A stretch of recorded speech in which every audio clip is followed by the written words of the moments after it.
नमस्कार दोस्तों, मेरा नाम है अंशुमन नायक और आप सभी का बहुत बहुत स्वागत है इंडियन डिफेंस न्यूज के डिफेंस टॉक सीरीज में, जहां पर हम रोज नए नए डिफेंस अपडेट्स के बारे में बात करते हैं। तो चलिए देर न करते हुए आज की वीडियो शुरू करते हैं।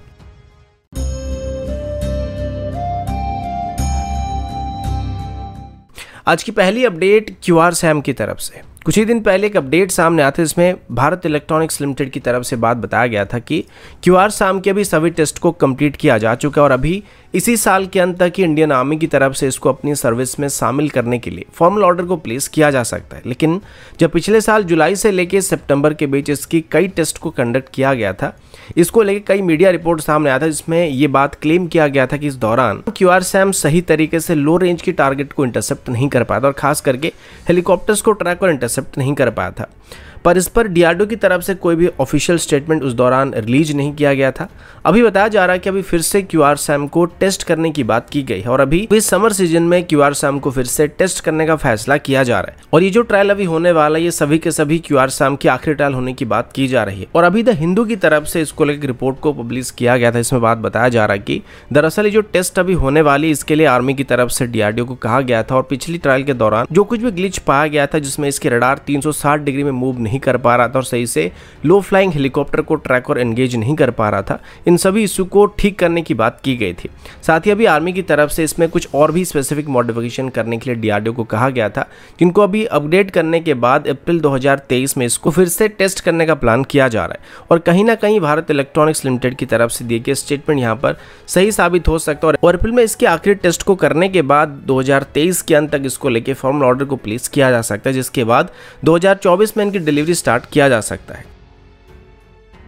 अगला अपडेट एक इंडिजिनस सिग्नल इंटेलिजेंस सिस्टम को लेके। ऐसे सिस्टम को आमतौर पर सर्वेलेंस एयरक्राफ्ट और ड्रोन्स में इस्तेमाल किया जाता है और मॉडर्न डे वॉरफेयर में सिग्नल इंटेलिजेंस इलेक्ट्रॉनिक वॉरफेयर का या फिर इंफॉर्मेशन वॉरफेयर का बहुत ही बड़ा हिस्सा होता है। अभी DRDO की तरफ से ऐसे एक सिस्टम को डेवलप करने का प्लान किया जा रहा है, जिसे आगे चल के हमारी UAV में इस्तेमाल किया जा सकता है और खास करके इसको हमारे रुस्तम 2 जैसी UAV में इस्तेमाल किया जाएगा। अभी के लिए पहले से ही रुस्तम 2 UAV में एक कम्युनिकेशन इंटेलिजेंस पॉड और इलेक्ट्रॉनिक इंटेलिजेंस पॉड मौजूद होता है, लेकिन अभी फिर से DRDO की तरफ से इसमें एक डेडिकेटेड सिग्नल इंटेलिजेंस पॉड को इंटीग्रेट करने का प्लान किया जा रहा है, जिसको किसी भी एक्सटर्नल पायलॉन में जाके इंटीग्रेट किया जा सकता है। इस पॉड की बात करें तो इसको DRDO की तरफ से जितना हो सके उतना लाइट वेट रखने की कोशिश किया जा रहा है और इससे सिर्फ UAV नहीं बल्कि आगे चल के अलग अलग तरह के एयरक्राफ्ट में भी इंटीग्रेट करने के लिए बनाया जा रहा है। और इसमें एक वाइड वैरायटी के सिग्नल्स को ट्रांसमिट और रिसीव करने की कैपेबिलिटी मौजूद है, जिसकी मदद से आगे चल के हमारे नॉन ISR प्लेटफॉर्म को भी हम लोग सिग्नल इंटेलिजेंस रूल में इस्तेमाल कर पाएंगे और हम नॉर्मल ट्रांसपोर्ट एयरक्राफ्ट से लेकर टैंकर्स और मैरीटाइम पेट्रोल एयरक्राफ्ट को भी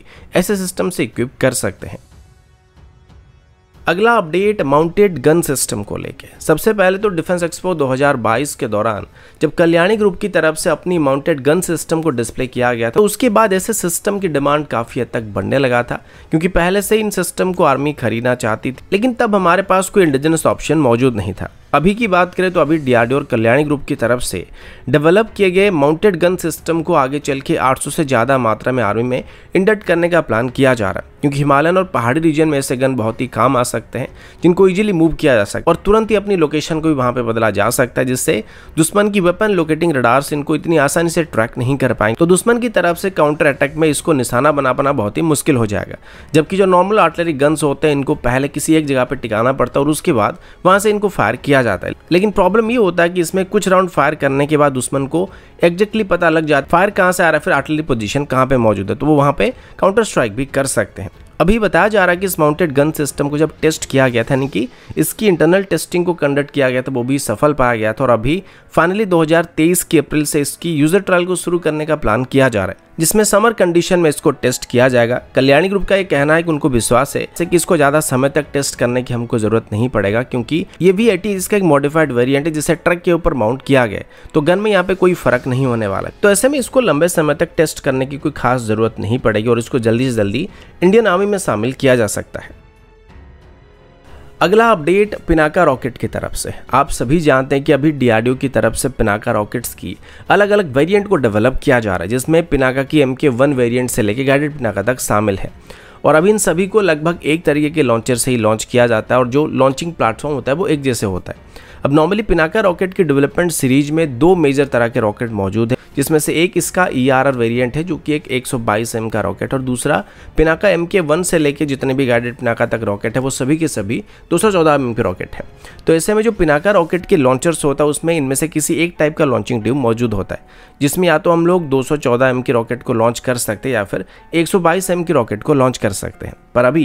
रिसेंटली देवलाली में मौजूद आर्टिलरी स्कूल, जिसको स्कूल ऑफ आर्टिलरी भी कहा जाता है, यहाँ पर अभी पिनाका रॉकेट के लॉन्चर्स के एक हाइब्रिड वेरिएंट को वहाँ पे डिस्प्ले किया गया था। यहाँ पर मेनली नए नए तरीके की टेक्नोलॉजी को डेवलप करने की कोशिश भी किया था, और इसमें एक नई तरीके की लॉन्चिंग व्हीकल को वहाँ पे देखा गया था, जिसमें एक ही लॉन्चिंग व्हीकल में बोथ 214 एम और 122 एम की लॉन्चिंग ट्यूब मौजूद थे। अब आमतौर पर पिनाका रॉकेट की जो लॉन्चर्स हुआ करते हैं उसमें 12 लॉन्च ट्यूब मौजूद होते हैं, लेकिन वो सभी के सभी एक ही डायमीटर के होते थे। लेकिन जो हाइब्रिड वेरिएंट है जिसकी बात हम लोग अभी कर रहे हैं, इसमें जो 12 ट्यूब मौजूद है उसमें से 6 लॉन्च ट्यूब की जो डायमीटर है वो करीब करीब 214 एम की, और बाकी 6 लॉन्च ट्यूब की डायमीटर 122 एम की है। तो इस वजह से इसमें एक ही बार में 2 अलग अलग कैटेगरी के रॉकेट को फिट किया जा सकता है, फिर लोड किया जा सकता है, और इसको टारगेट की प्रायोरिटी के हिसाब से हम लोग फायर कर सकते हैं। और इससे एक सेपरेट लॉन्चर को भी यहाँ पे डेवलप करने की जो कॉस्ट है उसको रिड्यूस किया जा सकता है, और ओवरऑल जो ट्रेनिंग और मेंटेनेंस का कॉस्ट है उसको भी कम किया जा सकता है। फिलहाल इसको आर्मी में आगे चल के इंडक्ट किया जाएगा फिर नहीं, ये तो अभी के लिए तय नहीं हुआ है, लेकिन ये काफ़ी इंटरेस्टिंग आइडिया है जिसे आगे चल के ज़रूरत पड़ने पर इम्प्लीमेंट किया जा सकता है। अगला अपडेट टैक्टिकल यूएवी को लेकर, जिसको इजीली इन्फेंट्री यूनिट कैरी कर सकते हैं और बैटल फील्ड में मिनिमम एफर्ट के साथ इसको लॉन्च और रिकवर कर सकते हैं।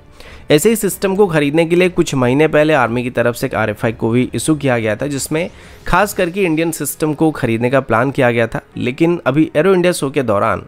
रशिया की तरफ से अपनी 2 पॉपुलर टैक्टिकल यूएवी को डिस्प्ले करने की बात सामने आई है, जिसमें से एक का नाम उरलान 10 और दूसरे का नाम उरलान 30 होने वाला है। इसमें से अगर उरलान 10 की बात करें तो ये एक 1.8 मीटर लंबा और लगभग 3.1 मीटर वाइड यूएवी है, जिसका कुल वजन करीब 18 kg के आसपास है, और इसमें से ये 5 kg के आसपास पेलोड को भी कैरी कर सकता है। इसे अलग अलग स्पीड में हम लोग ऑपरेट कर सकते हैं, जिसमें इसकी मिनिमम स्पीड 70 किलोमीटर से लेके मैक्सिमम स्पीड 180 किलोमीटर के आसपास हो सकती है, जो कि एक बार में लगातार 5 घंटे तक उड़ान भर सकता है और लगभग 6000 मीटर की ऊंचाई में उड़ान भर सकता है। इसमें एक पेट्रोल इंजन का इस्तेमाल किया जाता है और इसको प्राइमरी एक लेजर टारगेट डिजिनेटर के तौर पर इस्तेमाल किया जाता है, जो कि दुश्मन की लोकेशन के बारे में हमको एक प्रॉपर आइडिया दे देता है, जिसके बाद हम फिर से कोई भी लेजर गाइडेड वेपन का इस्तेमाल करके स्ट्राइक कर सकते हैं। इसके बाद इसको normal recon mission, surveillance mission, combat training, jamming, radio signal jamming और डिफिकल्ट टेरेन में टारगेट को ट्रैक करने के लिए इसको इस्तेमाल किया जा सकता है। इसके बाद उरलान 30 की बात करें तो ये भी उरलान 10 जैसा एक यूएवी है, लेकिन उरलान 10 के मुकाबले काफ़ी बेहतर है और इसे आप उरलान 10 का मॉडिफाइड वेरिएंट या अपग्रेडेड वेरिएंट कह सकते हैं। इस ड्रोन की मैक्सिमम वेट की बात करें तो ये करीब 27 kg के आसपास, और इसमें से हम एक बार में करीब 8 kg तक की पेलोड को कैरी कर सकते हैं। इसकी मैक्सिमम स्पीड की बात करें तो करीब 150 किलोमीटर प्रति घंटे तक जा सकता है, और ये भी एक ही बार में 5 घंटे तक उड़ान भर सकता है और एक बार में 300 किलोमीटर की डिस्टेंस को कवर कर सकता है। इन दोनों ही ड्रोन को बहुत ही आसानी से ग्राउंड बेस्ड लॉन्चर से लॉन्च किया जा सकता है और रिकवर किया जा सकता है, और इन दोनों को एकदम से मॉडुलर डिजाइन में ही बनाया गया है, जिस वजह से मिशन के हिसाब से इनकी पेलोड को बहुत ही आसानी के साथ चेंज किया जा सकता है। तो दोस्तों अभी के लिए इतना ही, मिलता हूँ आपसे अगले वीडियो में, तब तक के लिए जय हिंद, वंदे मातरम।